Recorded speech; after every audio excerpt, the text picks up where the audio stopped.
हम लोग का टॉपिक है कि अच्छे फसल के उपज के लिए हमें किन किन बातों पर ध्यान देना चाहिए। तो इस चीज को हम लोग बेहतर ढंग से समझते हैं। सभी को लिख लिए हैं?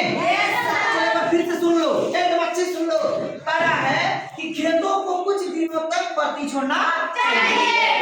खेत को कुछ दिन तक परती छोड़ेंगे तो खेत परते रहने पर कुछ मालजाल उसमें जाएगा, नहीं उसमें क्या करेगा, चाहे लेट्रिन करेगा, नहीं गोबर डाल देगा, कई प्रकार के सूक्ष्म जीव उत्पन्न होगा जिससे मिट्टी की उपजाऊ शक्ति बढ़ जाएगी। दूसरी बात है कि खेतों दूसरी बात देखेंगे, खेतों की अच्छी तरह से जुताई करना चाहिए। खेत को कई बार जोतेंगे तो मिट्टी उलट पलट होगा, ऊपर का मिट्टी नीचे जाएगा, नीचे का मिट्टी ऊपर आएगा, मिट्टी क्या हो जाएगा, महीन हो जाएगा। मिट्टी जो बहुत काला होकर बैठ गया था वो ढीला हो जाएगा। जब पौधा रोपेंगे उसमें जड़ फैलेगा और वो अच्छा से अच्छा जब फसल की उपज देगा। इसलिए अच्छी तरह से खेत की जुताई करना चाहिए। फिर अगला पॉइंट हम लोग देख रहे हैं, तीसरा पॉइंट, खेत में गोबर खाद डालना चाहिए। गोबर खाद डालने से क्या होगा, उसमें कई प्रकार के ह्यूमस होते हैं, मिट्टी को भुरभुरा बना देगा। जिस तरह से केचुआ का लेट्रिन देखे हैं तो वो मिट्टी को भुरभुरा बना देता है। इसीलिए कहा जाता है कि गोबर खाद डालिए तो मिट्टी की जलन दूर हो जाएगा। मिट्टी जो हानिकारक हो गया था कई प्रकार के रासायनिक खाद डालने से, यूरिया, पोटास, डीएपी, जो हमारे वीडियो को देख रहे हैं आप लोग भी कह रहे हैं खेत में अच्छे तरह से गोबर खाद डालिएगा। गोबर खाद डालने से मिट्टी की उपजाऊ शक्ति बढ़ेगा। इसलिए जो भी मेरे भाई बहन या बड़े बुजुर्ग देख रहे हैं, अपने अच्छा किसान बनना है तो खेत में कुछ न 1 साल 2 साल के बीच में खेत में गोबर खाद डालिए तो डालिए। और उसके बाद आप लोग देख सकते हैं अच्छे बीजों का चयन करना चाहिए। जो फसल में जैसा बीज चाहिए उस तरह का बीज डालिए। ऐसा नहीं कि कुछ से कुछ मक्का रोप दे रहे हो, मक्का सारा समाप्त। इसलिए हो सके तो किसान सलाहकार के माध्यम से, हर पंचायत में किसान सलाहकार है, किसान सलाहकार के माध्यम से मिट्टी की वैज्ञानिक जांच कराना चाहिए। उसी का अनुरूप आप लोग को फसल रोपना चाहिए। तो प्यारे बच्चों, आप लोग गाँव समाज में बोलोगे नहीं सब बात? चलिए चौथी पॉइंट है कि बीज का चयन कर लेंगे और बीज का चयन करने के बाद बीजों को निश्चित दूरी पर होना चाहिए। अब बहुत घना बीज रोप देंगे तो बताइए फसल अच्छा उपज नहीं देगा। उदाहरण के तौर पर आप जरा सोचो, 2 प्लेट चावल है उसको ढेर आदमी खाने वाले होंगे तो कम मिलेगा ना।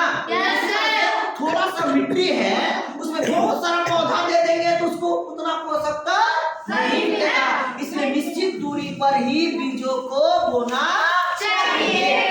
अगले लिखे हैं कि निश्चित समांतराल के बाद खेतों की सिंचाई बोले तो पानी पटवन।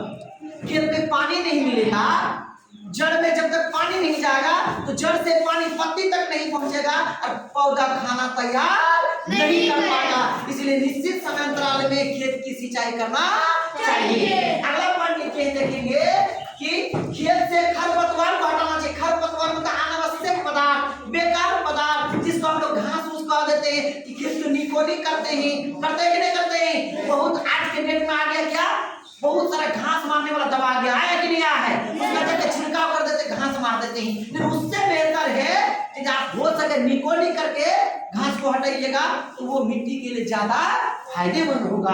अगला लिखेंगे कि आवश्यकता पड़ने पर कीटनाशक। आप देखे होंगे फसल में कीड़ा लग जाता है, फसल बर्बाद कर देता है, तो ऊपर से हम लोग कई तरह के रासायनिक दवा से कीटनाशक उपयोग करते हैं कि नहीं करते हैं? करना भी चाहिए। अगला पॉइंट देखो बाबू लोग, क्या लिखे हैं कि आवश्यकता के अनुसार रासायनिक खाद भी डालो।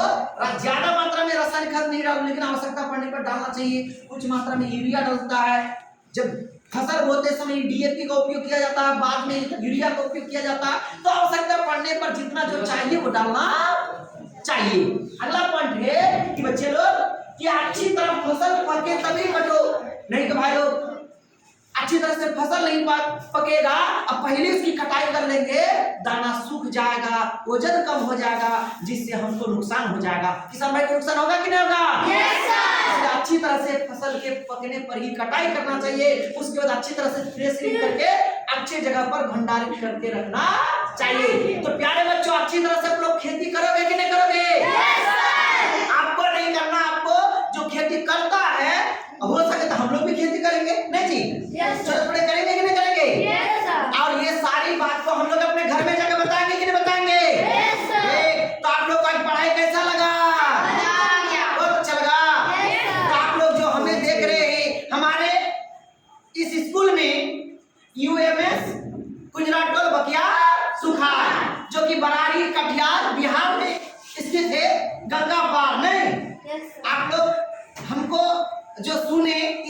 बहुत बहुत धन्यवाद। इसी तरह का आप लोग लाइक शेयर करेंगे तो आप लोग को बीच बीच में इस तरह का वीडियो हम बना करके जरूर कुछ ना कुछ बताने का प्रयास करेंगे। आज के लिए इतना ही।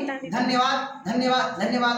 जय हिंद, जय भारत, जय बिहार, जय बकिया सरकार।